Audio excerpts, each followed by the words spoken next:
Hey folks, it's Jacob from JayTaySportsCards here with a Mailday video. We have a lot of other videos on our channel, including box breaks of new and old products, fantasy football videos, card design videos, and more. So go check them out if you're interested in any of those.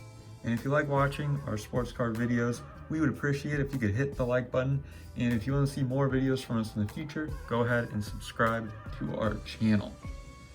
I want to share cards with you all that I buy, but instead of just doing a regular Mailday video, I want to limit myself to a 5-minute monologue and drop some knowledge relating either to the player, their team, or the product relating to that Mailday. So let's get into it for the first one. Our monologue feature for this week is Earnest Byner.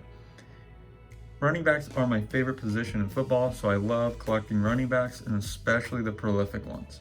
While Earnest Byner didn't have a Hall of Fame career, he deserves to be mentioned as having a productive career in the 80s and early 90s. So I think this is the first one I have here.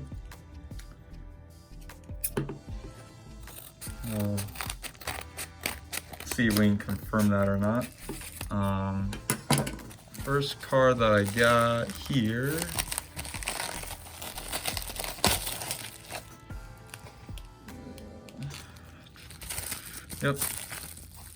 is a 1986. Oh, okay. Some top loaders there, nice. Let's see, got this from Batter's Box, so let's see how this card is. Yeah. This is cool. All right, so this is from 1986 Topps. Even though he was drafted in 1984 in the 10th round by the Browns, he did not have a card because, well, they don't make card for 10th rounders.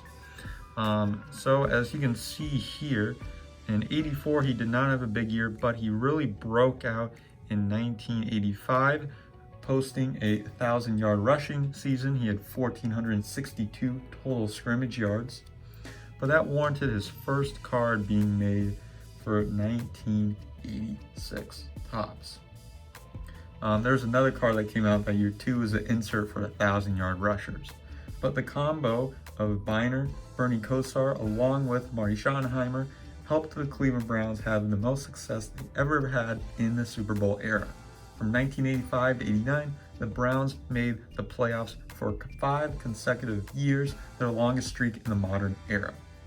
So even though they had continuous success here, he did not have that much individual success after that breakout 1985 year. In fact, he split time with a different running back, Kevin Mack, who was breaking onto the scene at the same time. As teammates, Byner and Mack in 85 were only the third teammates in NFL history at the time to have 1,000 yards rushing in the same year. Byner was traded to the Redskins in the 1988 season, but not after making the AFC Championship game twice and losing to the Broncos twice. The Browns, after Byner was traded, would also lose in the same game to the same team the following year, 89. Now, these weren't just regular losses. For the 86 AFC Championship game, John Elway led a 98-yard touchdown drive known as the drive to take the game in overtime, securing victory for the Broncos. That next year, in 87, the Browns found themselves deep in Bronco territory with a little over a minute left, down 38-31. Byner took the handoff, only to be stripped at the 1-yard line, known infamously as the fumble. The touchdown most likely would have secured overtime, and the Broncos went on to win that game. So really nothing except for heartbreak there for Byner. And even though he wasn't the bell cow for Cleveland, he ran for 161 yards and 2 touchdowns in the 85 all-card game, and they ended up losing though. But in that postseason, in 87, in 2 games, he had over 340 scrimmage yards and 4 touchdowns. So I would say that he was a big reason why they were successful, even though he had that not so great moment for them. So he was traded, and he was in a running back committee for that next year in '89. He was really dominant from 90 to 92. And 3 years after, he had over 4,000 scrimmage yards and 19 touchdowns, and he always hovered around that 1,000-yard mark. He was a formidable pass catcher. I think it mentions on this card here. 45 receptions in '85. So he was a really good pass catcher, and he consistently caught about 30, 50 balls every year. He's a 2-time Pro Bowler in '90 and '91. So I thought we'd try to do this in 5 minutes. I might have to set the bar a little higher or a little lower for myself. All right, let's see if we can get into this next card here. So this next card is another Byner card from his time with the Redskins. And that was probably his most important stretch, even though he wasn't as dominant, and a little packing peanut here, as dominant with the Redskins in his postseason runs. He did record a touchdown in the Redskins Super Bowl victory in 1991. So Earnest was vindicated, and that would be the last Washington Super Bowl under the name Redskins.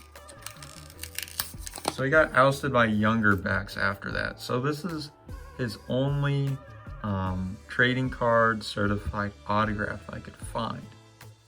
So Earnest Byner, Classic Pro Line Live. So I'm pretty sure he numbered his own cards. But that's him with the Redskins. Pretty plain. Just says you've received a limited edition Classics game autograph card. I think this would be pretty cool to have. I kind of like this picture design, especially where it doesn't limit him to a window. Like the card takes up the whole screen. I think it's super nice. So after he left the Redskins in '92, he went back to Cleveland for '94, '95 until they moved to Baltimore in '96.